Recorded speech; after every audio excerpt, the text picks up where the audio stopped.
প্রগতির সীমা নাই। বাংলাদেশ জাতীয়তাবাদী ছাত্র দল চট্টগ্রাম কলেজ শাখা কর্তৃক আয়োজিত তিনবারের সাবেক প্রধানমন্ত্রী মরহুমা বেগম খালেদা জিয়া এবং ছাত্র জনতার গণ অভ্যুত্থানে পীর চট্টলার প্রথম শহীদ ওয়াসিম আকরাম আমাদের স্নেহের সহযোদ্ধা ভাই, এই তাদের আত্মার মাগফিরাত কামনায় আজকের এই ইফতার ও দোয়া মাহফিলে আমাদের মধ্যে ইতিমধ্যে উপস্থিত হয়েছেন চট্টগ্রাম কলেজ ছাত্র দলের সোনালী ফসল, চট্টগ্রাম মহানগর ছাত্র দলের যুগ্ম আহ্বায়ক, আজকের অনুষ্ঠানের প্রধান বক্তা সালাউদ্দিন সাহেদ ভাই।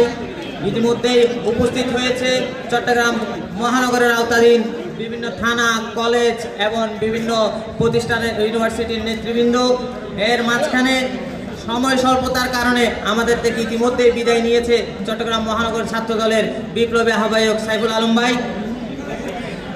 সবাইকে আজকের অনুষ্ঠানে উপস্থিত হওয়ার জন্য এবং এই প্রাঙ্গণে আসার জন্য অভিনন্দন জানাচ্ছি, শুভেচ্ছা জানাচ্ছি চট্টগ্রাম কলেজ ছাত্র দলের পক্ষ থেকে। দীর্ঘ সময় পরে আজকের এই মুক্ত ক্যাম্পাসে আমরা অনেক বসন্ত পেরিয়ে এই পর্যায়ে এসে আজকে আমরা একটা মুক্ত পরিবেশ ইফতার মাহফিল করতে পারছি। সেই জন্য প্রথমত মহান আল্লাহর দরবারে কৃতজ্ঞতা প্রকাশ করছি। ইফতারের আগ মুহূর্তে এই মুহূর্তে বক্তব্য দেওয়ার মতো আসলে অবকাশও নাই, শোনার আগ্রহ আপনাদের কাছে নাই। শুধু একটা লাইন বলে শেষ করতে চাই, ওরে তোরা জয়ধ্বনি কর, ওই নেতনের কেতন উড়ে কাল বৈশাখীর জ্বর।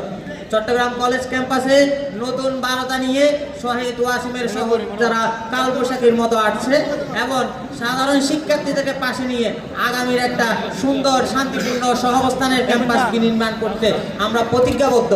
সেই প্রত্যাশা রেখে আজকে সবাইকে ধন্যবাদ জানিয়ে ইলেকট্রনিক্স মিডিয়া, প্রিন্ট মিডিয়া থেকে শুরু করে সাধারণ শিক্ষার্থী যারা আমাদের মাঝে উপস্থিত হয়েছে সবাইকে ধন্যবাদ জানিয়ে আজকের প্রোগ্রামের আমি এখানে বক্তব্য শেষ করছি।